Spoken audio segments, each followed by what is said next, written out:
welcome Sam and Chris on the Crimson Creed podcast. Here, 7 days out from the kickoff of OU's 2023 football season. Very exciting time to be an OU fan. Lots of optimism right now. Coaching staff with lots of good recruits, lots of good things we've been working on. I'm excited. How are you feeling, Chris? I'm really excited too. There's definitely not going to be too much excitement today. Mainly overreactions about Navy running the triple option all over Notre Dame, and USC will probably have a good defensive performance against San Jose State, and so we're probably going to see some overreactions today to not very exciting games, but just in general, I'm so excited. College football is back. We have it for the next 19 Saturdays. Uh, we we're just we have so much to look forward to, and I'm pumped. Yes, indeed. Yes, indeed. It's going to be a lot of fun. Um, like you said, not a whole lot going on today. We've got some good matchups between mid to low tier schools, UTEP and Jacksonville State facing off. Do you know who Jacksonville State's head coach is, Christopher? I can't say I do off the top of my head. In his second season, Rich Rodriguez, former West Virginia head coach. I didn't know Um, that. I didn't know that before today either, whatever it's worth. But Hawaii and Vanderbilt facing off Ohio, San Diego State, UMass, New Mexico State, and then Florida International and Louisiana Tech tonight. USC, I think, handles San Diego State, San Jose State, excuse me. I don't think they cover the 31.5 point spread. USC's defense obviously left a lot to be desired last year, but their offense is going to produce. There's not much question about it. So I think that one you're looking at maybe like a 56 to 31, 56 to 28 type game. They're going to give up some points, but at the end of the day, they're going to kind of run with that one. So we'll see what happens. And like you said about Navy and the triple option, their first season now under their new head coach. He was the defensive coordinator there for 4 seasons prior to now, so he's at least familiar with the season, with the offensive scheme. So they've got some good stuff to look forward to there. I think they keep it close against Notre Dame, but the Irish end up pulling out the win there in Ireland today. So Definitely. should be a fun one. Um, Looking ahead to the upcoming season for OU, like I said, 7 days away. Um, Strength and conditioning this off season has been a huge focus. I know everybody's seen lots of pictures circulating online of our defensive backs, our defensive linemen as well. But mainly on the defensive side, a lot of new size and a lot of strength, lots of growth there. One thing I've always believed is that if if your defensive line goes out there and they're bigger than the offensive line for the other squad, you've really increased your odds of winning that ball game just from the strength aspect alone, because you're going to have a better chance there controlling the line of scrimmage. And that's where I think OU going up against, Alabama, against Georgia, just all these in recent years when we have these big games, our offensive line goes out there and is outsized by the opposing defensive line.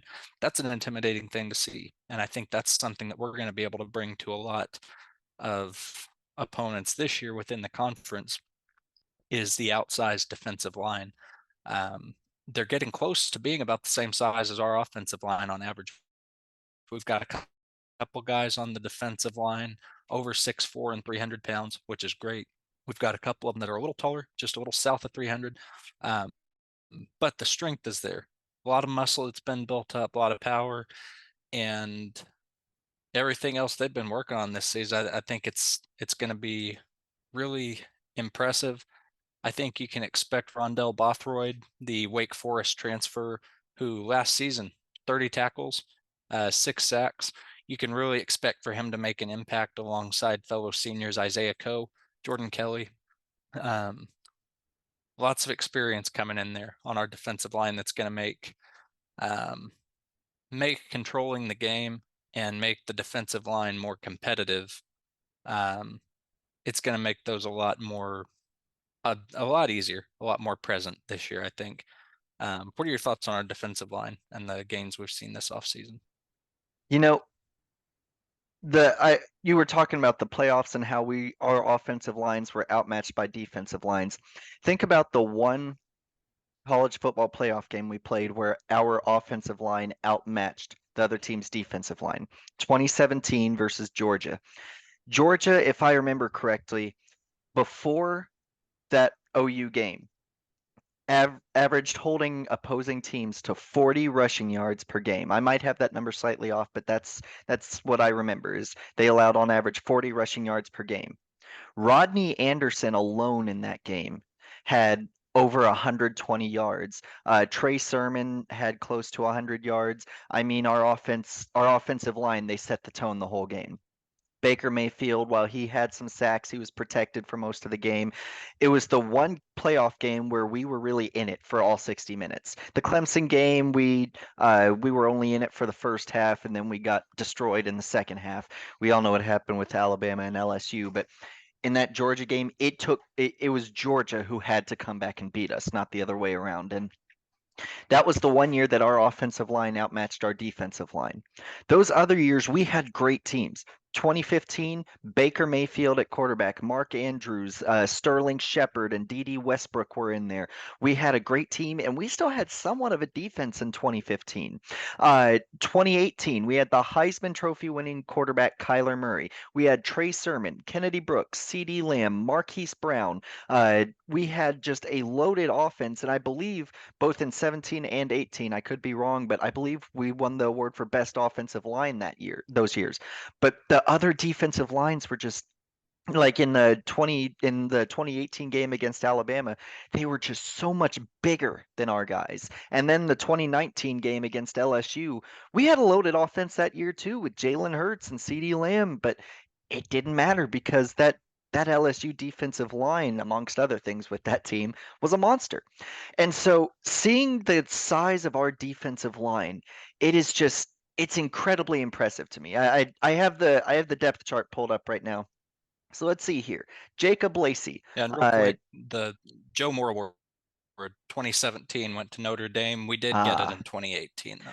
I knew we wanted at least one of those years. I couldn't remember if it was both. But like, look at our defensive line. Jacob Lacey, 6'1", 280 pounds. Let's see here. Rondell Bothroyd, 6'3", 275 pounds. I'm looking at the most recent depth chart that's available online. Jordan Kelly, 6'4", 302 pounds.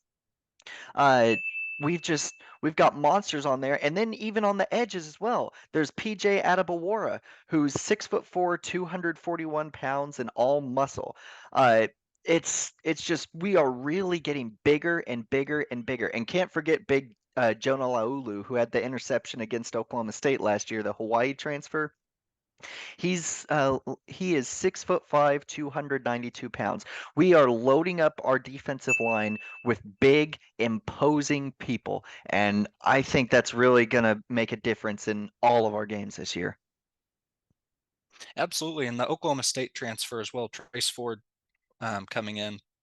I know he's not number one on the depth chart in his position, but he's someone who does provide some depth at the end of the day as the game goes on. You know, so somewhere that I know under Grinch we struggled. Under Lincoln Riley and Grinch we had a solid bunch of first teamers on the defensive line in that front four, even front seven, really. But when it was sub time, we were in trouble. There wasn't a lot of depth there. And I think Trace Ford, along with some of these other guys we've pulled in, they provide a lot of that depth that's been missing and a lot of the ability to maintain our defensive composure throughout the course of a game. Absolutely, and some of Your that player competitive. spotlight this. I'm sorry, I didn't mean to cut you off. I was just saying some of that competitive depth also includes Isaiah Coe, who's 314 pounds, and Dejon Terry, who's 321. Your player spotlight this week. Who do we have? So for the player spotlight, I had running back Javante Barnes. He kind of got overlooked last year because of how good Eric Gray was for us in our system. But he is not a player you want to overlook. He was a true freshman last year, but played like an experienced guy. He knew how to maneuver through the offensive line. He knew how to catch the pass. He knew how to break tackles. What we saw last year was a true freshman who looked to be a sophomore or a junior, but he didn't get as much playing time because we had a monster running back like Eric Gray back there. And now he's going to be one of the starting guys, I believe. Now, we saw a great performance from Gavin Sawchuk in the Cheez-It Bowl against Florida State. And so a lot of people have been Absolutely. wondering if maybe Javante Barnes will even be the starter. Will it be him splitting carries with Gavin Sawchuk like we saw with Joe Mixon and Samaj P. Ryan? Will it be Sawchuk who takes the reins and Barnes who's backing up? I think Barnes is too good of an athlete. He's too physical. He's too powerful. He's too quick to not at least get half the starting reps. So I think we're going to see a lot of him this year. I think he is going to. I think he's going to make the jump towards being a great running back. I think elite. We need to see a little bit more from him before I'm ready to say he's going to jump up to that elite level. But he's ready. He's ready to take the reins, and he's ready to be that good old fashioned pounding offense that OU is used to with just running the ball right through the mouth of the defense. Yeah, yeah, that's fair. We've got a really solid running back room, just three right out of the gate. There's Barnes and Sawchuk, who we've talked about, and Tawi Walker. Um, we've got tons of room there for growth. Do we have an elite running back in there? I don't think so. I think we've got three really good guys that are going to make powerful additions to the offense. I don't see Barnes fighting for time this year. I think Barnes is your running back far and away. Played in 11 games last year, 116 carries, and he averages just shy of 5 yards a carry. That's a first down every other play or every three plays. Um, so I think he's your guy. He's got the proven experience. Sawchuk played in 2 games last year. One of those being in the Cheez-It Bowl, like you mentioned, 15 carries for 100 yards. So um, that's something good. Jeff Lebby's offense here at Oklahoma, just based off last year, is going to rely a lot on balance and a lot on our ability to run the ball to set up the deep ball, set up Dylan Gabriel as we go through the game. So I think that combined with the experience that we've got on our offensive line, I think we've got three seniors and a junior and a sophomore in our starting offensive line. We've got lots of experience there, lots of camaraderie that I think is going to really benefit us and give us a strong running game. That running game will be headed by Javante Barnes. I don't have any doubt. On the other side of the player spotlight, another offensive guy who is something of a celebrity in Norman for the one-handed interception against Nebraska a few seasons ago, Mr. DJ Graham. Saw no snaps last year from the wide receiver position. Um, he's someone that a lot of people have talked about, have asked about, kind of, where is he? What's happened to him? Um, Unfortunately for Graham, I think he just moved over to the wide receiver position at a bad time when we've got a lot of experience and a lot of solid hands already in that room. He's really going to have his work cut out for him this year to see any meaningful snaps. We've got Austin Stogner, Drake Stoops, Gavin Freeman, Joel Farouk. We've got Shelton as well that are going to make, like I mentioned, the balanced offense here that we're striving for, that Lebby, I think, wants to achieve. It's going to make it hard for him to really get out there and make a difference, especially when he doesn't have much experience to show for it. Granted, spring game, he was the leader in receiving yards in the spring game. Did really well there. It's a scrimmage. I think we can speak from experience that the spring game is not indicative of what you're going to see through the rest of the year. So I don't know that DJ Graham is going to be the factor that I think a lot of OU fans want him to be and are rooting for him to be. Far and away, I want him to see playing time. I think he's a solid guy, team player, and recognizes his role well. He's impactful on special teams. I just don't think at that new wide receiver role, he's going to see a ton of action this year. What are your thoughts? I have a similar view on him. He's clearly talented. He knows how to catch the ball. He knows how to run these routes. But when when you're going up against these players who are just consistent, and we've talked about it before, Brent Venables values consistency more than just about anything else. I made the example a couple weeks ago that you could have a 5-second 40-yard dash as a receiver, but if you catch every pass that's thrown your way, you're going to be in the starting lineup because at the end of the day, among all other things, consistency is one of the biggest things that wins football games. I haven't heard anything that says that he can't catch the ball. I haven't heard anything that says he can't run routes or can't do this. Heck, we know he can catch the ball. He had a in 2020, he had an interception against Baylor on a fourth down. Pretty much anytime the ball touched his hands, it was caught. And then that spectacular interception that you mentioned against Nebraska. Something that a lot of people forget is that he was a wide receiver in high school. In high school, he was, according to Rivals and 24/7 Sports, he was the number 13 athlete and the number 27 athlete, respectively. Uh, he had in his senior year of high school, he had over 2,000 receiving yards and 17 touchdowns. That isn't mediocre stats. Those are really good stats. And in the spring game, it is a scrimmage. It's not indicative of how the real season will go, but we saw him do some really good things in the spring game at the receiver position. Things that look like an experienced receiver, not a new receiver. Like one of his catches where he kind of did a little twist around and broke the defensive back's ankles and almost took it for a touchdown. He has a great set of hands and he has really quick feet. But I'm sure you all saw the video yesterday. Gavin Sawchuk got awarded a scholarship because of just how good and consistent he has been, catching the ball and making stuff happen after the catch. You've got Jalil Farouk, who was kind of on again, off again last year, but began to show some nice flashes late in the season, and he's going to be fighting for reps with him. We don't even have to talk about Drake Stoops, who we know is going to be out there almost every snap because he's an automatic first down. And Austin Stogner coming back, that's huge for the pass game. I agree with you that I'm not sure how many meaningful snaps we'll see, but I think Brent Venables is going to test him. And if he shows good production in the early games of the season, he's going to get some starting reps later in the season. Yeah, we'll see how it goes. And real quick, just to note, Gavin Freeman was the Gavin that got put on scholarship yesterday. Sorry, did I say Gavin Sawchuk? Wide receiver. Yes. Yeah, that's okay. But yeah, I mean, so solid points there. I just think this is going to be a case where he's going to come in late in games and he's going to have to try to get his reps in to show what he can do and be able to fight for some playing time. Inevitably, we're going to have an injury on offense somewhere. So that again, that's kind of the opportunity presenting itself. He's going to have to capitalize on the opportunity.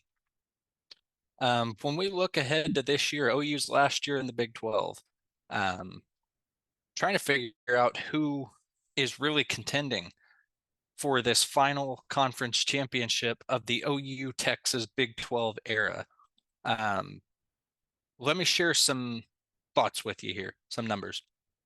TCU, who, because they were in the championship game last year, the playoff and the championship, a lot of people instinctively think they were the Big 12 champion. No, that was Kansas State.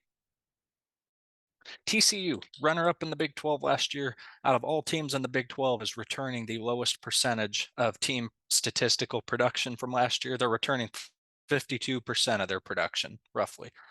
Players that accounted for 52% of their stats last year, including star quarterback Max Duggan.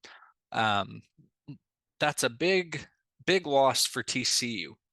The whole thing is because last year was already kind of a lightning in a bottle type year for them. And coming into this year now, they're down their starting quarterback from last year. They're down another 48% of their roster from last year, 48% of their production. So I don't see that TCU really fights their way back in there this year and contends for a conference championship. I think it'll be something of a rebuild year for them. I think Sonny Dykes can keep them on the right track, keep them moving. I don't think it's this year. Looking next to Kansas, third season under Lance Leipold. they are returning the highest percentage of production this year among all Big 12 teams, 85% of their statistical production coming back. Third year head coach in a program that's making investments. I'm sure by now you've seen the stadium mock up that the Kansas athletic department wants for their football stadium. So um, they're going to make a run, I think. I don't know that they get there this year. I just don't think um, I I don't think it's there when you stack Kansas against the other teams. They're going to pull off some big wins, no doubt. Hopefully against Texas, right? But um, Kansas, I think, is going to be kind of your dark horse candidate for the Big 12 title this year, at least for an appearance. Whether they get there, we'll see. It's going to come down to a lot of consistency and a lot of good timing. But we'll see what happens. Baylor and Iowa State not returning a lot of production. Baylor coming off of a down year. Iowa State, they they get hyped up every year at this point because of Matt Campbell. Um, he's a solid guy, solid coach, very energetic, very passionate. But they underperformed down the stretch in their final 10 games last year, going 2-8 after starting the season 2-0. It's rough. I think OU and Texas are two of the front runners for the title this year. We've got some newcomers obviously this year that I don't think contend. I think Houston and UCF make things difficult, but I don't think they really contend. OU and Texas, in my mind, are two of the top four teams that are going to come out of the conference this year. I think OU and Texas will each be fighting alongside Kansas State and defending conference champion Kansas State and a Texas Tech squad coming off of a strong 8-5 season last year under Joey McGuire. Um, I think those four teams right there, OU, Kansas State, Texas, Texas Tech, those are going to be your four main ones. OU and Texas, I think, it's their conference to lose this year. As frustrating as I'm sure that'll be for Brett Yormark, um, it's OU and Texas's conference to lose this year. What are your thoughts on the direction of the conference this season? Of your top four teams, I agree with you on three of them. Those three teams are OU, Kansas State, and Texas Tech. Texas, they have an absolutely loaded team this year. And I said last week I kind of want it to be OU and Texas in the Big 12 championship, just as a final goodbye to that Big 12 commissioner who I'm not. I don't even want to give him the time of day because he's rooting against teams in his own conference. But Steve Sarkisian has the nickname Seven Win Sark for a reason. I mean, in his years coaching, he went 5-7 at Washington, and 7-6, 7-6, 7-6. It's hard to get the exact same record 3 seasons in a row, but he did it at 7-6. Then he went 8-4, then 9-4. That was his best. That was his best season right there, going 9-4. He got fired in 2015 at USC with a 3-2 record. 2021 at Texas went 5-7. Last year went 8-5. He has always had really good talent on his teams, but he never knows what to do with it. I mean, right now he has Quinn Ewers, who I think is being a little bit overhyped right now, but is still a 5-star quarterback in the Heisman race. He has Xavier Worthy. He has AD, what's his name? AD Mitchell, or yeah, from the transfer from Georgia, the wide receiver who's incredibly talented. He has a really loaded team. I don't think he knows what to do with it. I think we will see another year of them playing really close against Alabama, making it a one-score game against Oklahoma. But when they have to go up against Houston, I think they're going to fail. When they have to go up against all these other teams that they should beat by 50, they'll either only beat by 3 or they'll lose by 10. I don't really trust them to be able to make that jump into the conference championship. Texas's only 10-win season over the past 10 years was in 2018 with Sam Ellinger at the helm, and they went 10-4 that year with a bowl game win over Georgia. I don't think they're ready to make that jump. So a few other teams in the Big 12, Iowa State, they have always had a traditionally good team with Matt Campbell. Even when they don't have a winning record, they're going toe to toe against every team in the conference. but they are losing so much going into this year because of all the betting scandals and all that. They already had a mid-tier quarterback at best in Hunter Deckers, and he's now suspended. He's likely not going to play at all this year. I think there's only so much you can lose, especially with all the talent they've lost with on their defense and with their offense. I have them finishing last place in the Big 12. TCU, they didn't just lose Max Duggan. They lost Garrett Riley, the offensive coordinator who they pointed out on College Game Day this morning. His offense led the country last year in 50-plus yard plays. He's now the offensive coordinator at Clemson. So they lost Max Duggan. They lost Garrett Riley. They lost Quentin Johnston. They lost like half of their starters on defense. They lost their best wide receivers on offense. They really did just catch lightning in a bottle last year. I have them going 6-6 this year because I don't think they can keep it competitive enough. I think Baylor is going to turn heads early in the season. I think we're going to see them start off 3-0, 4-0, maybe even 5-0, and people are going to wonder, are we going to see a repeat of the 2021 season with them where they won the Big 12 championship? But I think they end the year 7-5. OU and Kansas State are my main two teams to go to the conference championship. I have Texas Tech falling in third place in the Big 12. The loss of Emmett Jones to OU was a big, big loss for them. But OU, they're going to have a big, mean opposing. They're going to have a big, mean defensive line. They're going to have a more consistent and explosive offense. They're going to have a better offensive line. They're going to have two options at quarterback this year as opposed to one, where if one of them gets hurt, we at least have an option to put in there. And Kansas State, they lost Deuce Vaughn. They lost some of their players. Of course, they don't have Skylar Thompson or Adrian Martinez or anyone like that anymore, but Chris Kleinman has shown he's nothing if not consistent. He knows he won national championships at North Dakota State, and he knows how to make Kansas State good. It's just as simple as that. He knows how to make them good. And so I think we are going to see OU versus Kansas State in the conference championship this year. And I certainly hope OU can break the record over the past few years and beat Kansas State. We're 1-3 in our last 4 matchups against them. Hopefully by the end of this year, we're 2-3 in our last 5 matchups against them. Yep, I like it.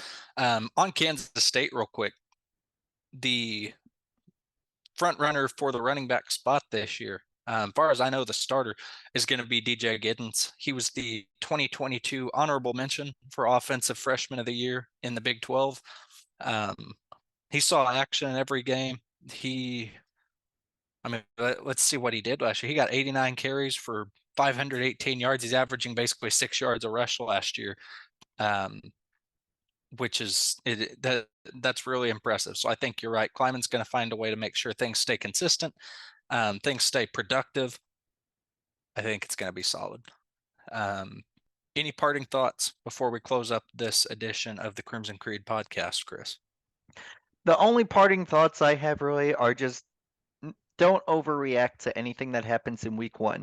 Last year, Georgia beat Oregon 49-3 in week 1, and Oregon dropped out of the top 25 completely. And then they ended the year ranked in the top 10, if I remember correctly. They went on a tear and played really well. Last year, we saw USC force, 10 or 15 turnovers in the first 3 games of the season. And their defense ended up being the reason that they couldn't close anything out at the end of the year, that they lost to Tulane, that they lost to Utah twice. Just don't overreact. We might see a good defensive performance from USC this weekend. We might see a bad defensive performance from Notre Dame against Navy today. But it's week 0, it's week 1. There's going to be growing pains. We're basically getting preseason NFL games, but these matter. And so as long as you don't overreact, as long as you just take these games for what they are, early, teams still trying to figure themselves out, I think we're going to have I think you're going to have a lot more realistic expectations for the season, but I couldn't be more excited, Sam. I'm really pumped for this season. Yep, I'm with you. I think overreaction is the bane of college football's existence. Thanks for tuning in to this edition of the Crimson Creed podcast. I'm Sam. And for Chris, we'll see you next weekend. Boomer Sooner. Have a great week. Boomer Sooner.